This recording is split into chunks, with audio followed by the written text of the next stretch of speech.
যদি কারো জন্মছকে বৃহস্পতির সাথে চন্দ্র বসে, দেবগুরু বৃহস্পতির সাথে চন্দ্র বসে কিংবা দেবগুরু বৃহস্পতিকে চন্দ্র দৃষ্টি দেয়, তাহলে গজকেশরী যোগ হয়ে থাকে। এটি অত্যন্ত বলবান শুভ রাজযোগের মধ্যে একটি। কিভাবে এই রাজযোগটি তৈরি হয় ভালো করে দেখবেন। যদি কারো জন্মছকে দেবগুরু বৃহস্পতি যে ঘরে বসে আছে সেই ঘরে যদি চন্দ্র বসে থাকে দেবগুরু বৃহস্পতির সাথে, তাহলে গজকেশরী যোগ তৈরি হয়। কিংবা সেই দেবগুরু বৃহস্পতির উপরে চন্দ্র যদি সমসপ্তম দৃষ্টি পড়ে, তাহলে গজকেশরী যোগ তৈরি হয়।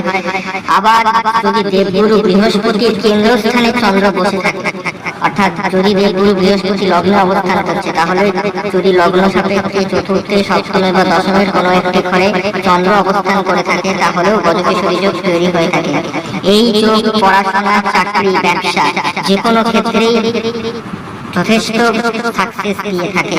যদি চন্দ্র বিশেষ পূর্ণিমার চন্দ্র বা তার কাছাকাছি শুক্লপক্ষের ষষ্ঠীর পরে চন্দ্র হয়, তাহলে আরো সাকসেসফুল ফল পেয়ে থাকে। ধন্যবাদ।